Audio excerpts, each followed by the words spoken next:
Have you ever thought about moving a mouse cursor just with your mind, or like purely telepathic communication? Well, welcome to the deep dive. Today we're really getting into something that feels like sci-fi but is becoming real, Neuralink. That's Elon Musk's brain-machine interface project. And it poses this huge question, right? Is it this amazing medical breakthrough? Offering cures for paralysis, maybe restoring sight, even thought communication, or does it open up some, frankly, pretty frightening doors around mind control, privacy, that sort of thing? Yeah, it's fascinating because it's not just theory anymore. Neuralink, fundamentally, it's this tiny chip, we're talking smaller than a coin, and its whole purpose is to connect your brain, like, directly to a computer. And the kicker is, it's moved beyond the lab. Human trials are underway. Human trials already? Wow. Exactly. So we're stepping into really new territory here, very tangible. And that's where the incredible hope comes in.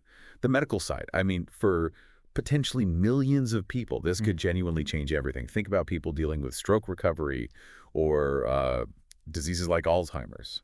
Or severe disabilities. Absolutely. It's about restoring function, yes, but also about quality of life, things people thought were lost forever. So how does it actually work, the science bit?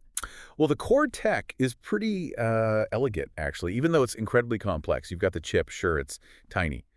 But the really clever part might be these flexible threads. They're thinner than the human hair packed with electrodes. Thinner than hair. Okay. Yeah, and because they're flexible, not rigid like older implants, they can sort of mesh with the brain better. Less damage, ideally. They essentially listen to the neurons firing. Listen to your brain cells. In real time, yeah. And they decode those electrical signals into commands a computer can understand. Or just data.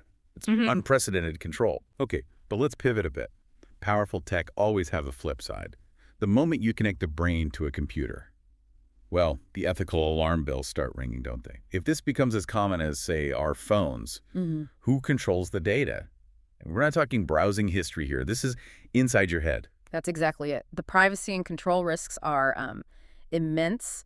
Just imagine your private thoughts, your feelings, just becoming data points. Data points, wow. Could your boss, theoretically, know how you really feel in a meeting? Could governments track how you think? And the really scary part, hacking. What if someone could hack a device literally plugged into your brain? Chilling. That's really chilling. The implications for just personal freedom, security, it's unlike anything we've faced before. And adding to that complexity, there aren't really any rules for this yet, are there? No big international laws for brain chips. And it's a private company driving it forward. Right, that's a huge point. We're kind of in a regulatory Wild West. And that concentration of power without clear global rules, it's definitely something to watch. What about those human trials you mentioned, the ones started in 2024? Any results? There have been some promising early reports, people apparently able to control a computer cursor with thought.